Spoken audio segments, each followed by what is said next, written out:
Hello everyone, welcome to Priyanka NET classes. So basically आज के इस लेक्चर में हम लोग पेपर 1 की रिसर्च एप्टीट्यूड की यूनिट को शुरू करने जा रहे हैं। रिसर्च एप्टीट्यूड का ये लेक्चर नंबर 1 है, जिसमें हम लोग मीनिंग ऑफ रिसर्च को डिस्कस करने वाले हैं। और आगे आने वाले लेक्चर्स में जो मैं हर दिन पे एक लेक्चर अपलोड करके एक 15 से 20 लेक्चर की सीरीज़ बना दूंगी, जिसमें आपका पूरा का पूरा जो रिसर्च एप्टीट्यूड जो आपका सेकेंड यूनिट है पेपर का, वो अच्छे से कवर हो जाएगा। तो सारी सीरीज़ को देखते रहिएगा, हर एक लेक्चर को देखते रहिएगा, सो दैट आपको पूरा का पूरा रिसर्च एप्टीट्यूड यहाँ से ही कवर हो जाए और आपको कहीं से भी इधर उधर भटकने की ज़रूरत ना पड़े। चलिए स्टार्ट करते हैं। But before going on that मैं बता दूं, मेरा नाम प्रियंका नाथानी है। मैंने अपना नेट एंड JRF क्वालिफाई किया हुआ है कॉमर्स सब्जेक्ट से अपने पहले ही अटेम्प्ट में 99.55 परसेंटाइल के साथ। साथ ही साथ मैंने अपना नेट इन मैनेजमेंट भी क्वालिफाई किया हुआ है अपने पहले ही अटेम्प्ट में। साथ ही साथ मैंने महाराष्ट्र सेट को भी क्वालिफाई किया हुआ है कॉमर्स सब्जेक्ट से अपने पहले ही अटेम्प्ट में। So this was my brief background. Coming to जो स्टूडेंट्स टेलीग्राम चैनल पे अभी तक मेरे साथ नहीं जुड़े हुए हैं, उनके लिए मैंने टेलीग्राम चैनल का जो लिंक है वो डिस्क्रिप्शन में दिया हुआ है।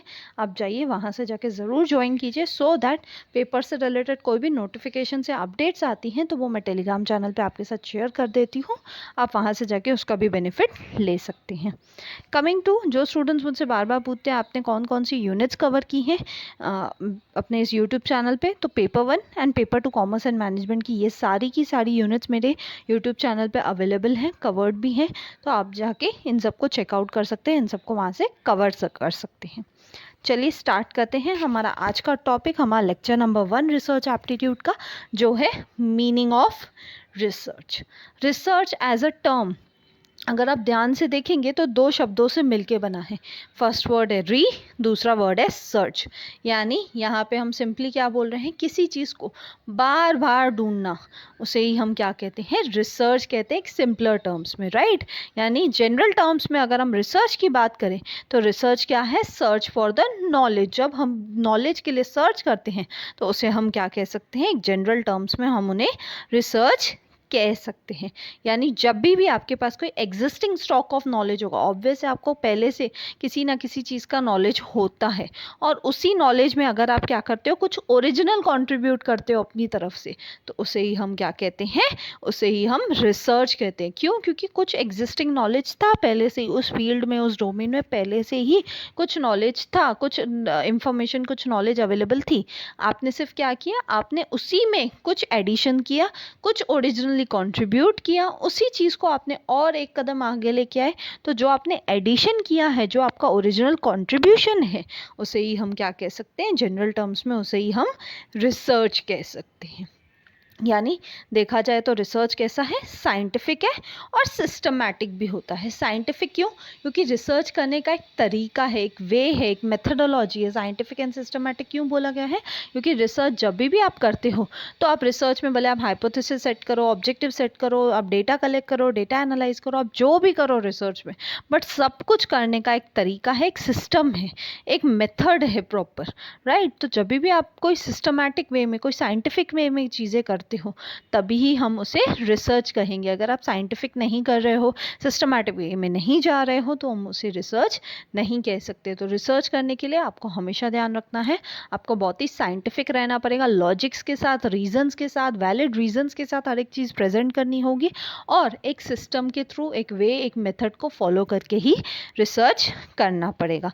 तभी ही आप क्या कर सकते हो, किसी भी टॉपिक पे कोई नई डिस्कवरी या कोई नई कंट्रीब्यूशन आप लेके आ सकती हो। आई होप सबको बेसिक जो जनरल टर्म्स में हम रिसर्च किसे कहते हैं वो समझ में आ गया है।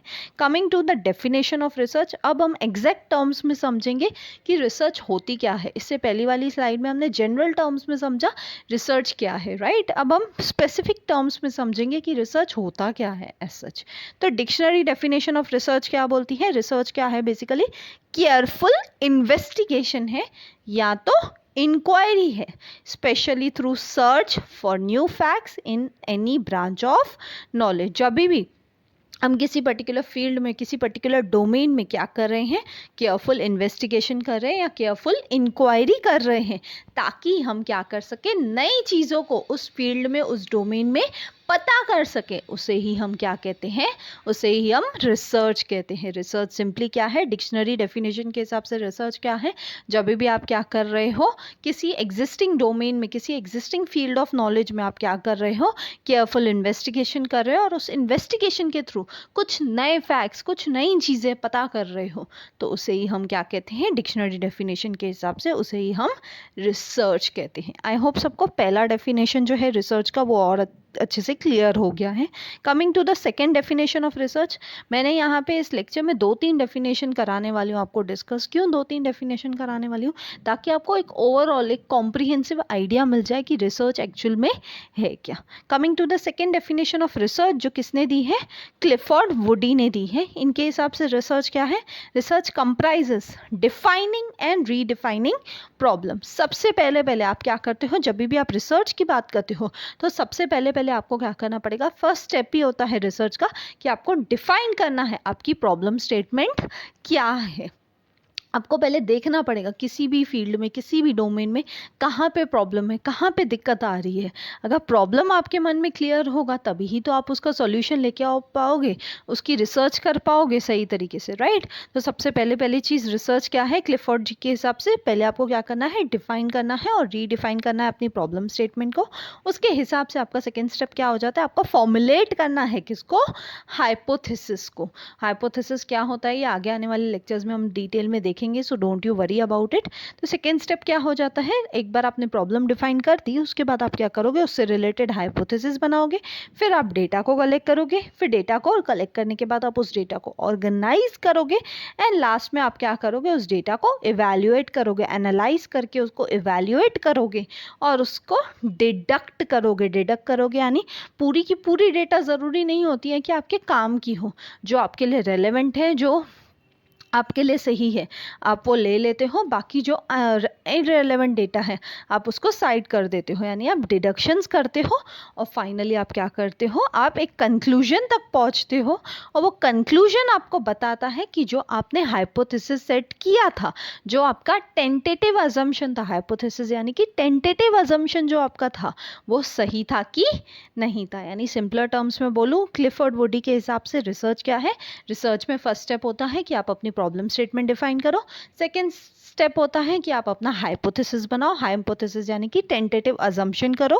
थर्ड स्टेप होता है कि आप क्या करो, डेटा को कलेक्ट करो, ऑर्गेनाइज करो, उसको एनालाइज करो, उसको इवैल्यूएट करो, फोर्थ स्टेप क्या है, आप उसको डिडक्ट करो। डिडक्ट करो एज इन कि आपके लिए जो डेटा अवेलेबल है उसमें से जो आपके लिए रेलेवेंट है आप उसको ले लो, और लास्ट एंड फाइनल स्टेप क्या होता है, आप कंक्लूजन तक पहुंचो, आप एक निष्कर्ष निकालो कि ठीक है इसमें से ये चीज़ हम कंक्लूड कर सकते हैं, एंड वो कंक्लूजन डिसाइड करके बताएगा आपको वेदर जो आपने सेकेंड स्टेप में हाइपोथेसिस सेट किया था, हाइपोथेसिस यानी कि जो आपने टेंटेटिव अजम्पशन की थी वो सही है कि नहीं है। उससे अल्टीमेटली क्या हो जाएगा, आपको आपने जो फर्स्ट स्टेप पे प्रॉब्लम डिफाइन की थी उस प्रॉब्लम का सॉल्यूशन मिल जाएगा। ठीक है, तो इसे ही हम क्लिफोर्ड वुडी के हिसाब से रिसर्च कहते हैं। मेरे हिसाब से ये डेफिनेशन बहुत ही प्रिसाइज और कंसाइज डेफिनेशन है जो ओवरऑल रिसर्च क्या है उसको अच्छे से सम अप करता है। ठीक है, तो ये डेफिनेशन अच्छे से याद कर लीजिएगा सो दैट आपको पूरा का पूरा एक रिसर्च का ओवरऑल बोलते हैं ना कॉम्प्रिहेंसिव आइडिया मिल जाए। Coming to the last and third definition of the research जो दिया है स्टेफेंसन और स्लेसिंगर ने। इनके हिसाब से रिसर्च क्या है, इनके हिसाब से रिसर्च है manipulation of things, concepts or symbols for the purpose of generalizing to extend, correct or verify knowledge, whether that knowledge aids in construction of theory or in the practice of an art. Slinger और स्टेफिंसन क्या बोलते हैं, research क्या है, जब आप किसी चीज़ को मैनिपुलेट करते हो, मैनिपुलेट यानी आप उसमें चेंजेस लेके आते हो, वो चेंजेस किसी भी चीज़ों में हो सकती हैं, किसी भी कंसेप्ट में हो सकती है, किसी भी सिम्बॉल्स में हो सकती है। और आप ये मैनिपुलेशन क्यों कर रहे हो, क्योंकि आपको क्या करना है, जनरलाइज करना है, आपको एक नई थियरी क्रिएट करनी है, या एग्जिस्टिंग थियरी को एक्सटेंड करना है, या आपको कोई नॉलेज को करेक्ट करना है, या तो आपको कोई एग्जिस्टिंग नॉलेज को वेरीफाई करना है। क्या बोला मैंने, आप स्टेफिनसन और स्लेसिंगर के हिसाब से रिसर्च क्या है? रिसर्च बेसिकली मैनिपुलेशन है। मैनिपुलेशन यानी कि चेंजेस करना है। आप चेंजेस करते हो किसमें? थिंग्स, कंसेप्ट्स या सिम्बॉल्स में। और ये आप क्यों करते हो? ताकि आप क्या कर सको? जनरलाइज कर सको। जनरलाइज यानी कि आप एक नई थियरी, कुछ नया क्रिएट करके दिखा सको उस एग्जिस्टिंग डोमेन में।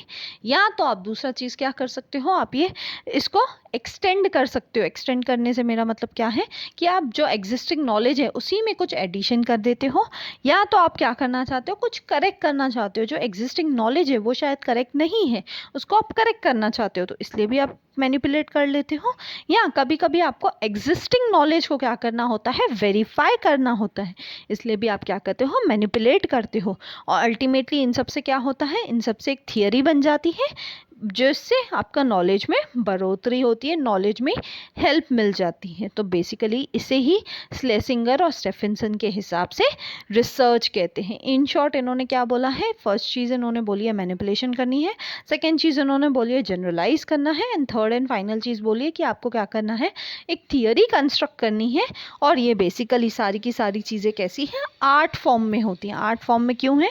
क्योंकि रिसर्च सभी लोग करते हैं, लेकिन सभी लोगों के रिसर्च करने का तरीका जो है वो थोड़ा बहुत चेंज होता है। और वो क्यों चेंज होता है? क्योंकि वो पर्सन टू पर्सन डिफर करता है, इसलिए रिसर्च भी एक आर्ट भी है।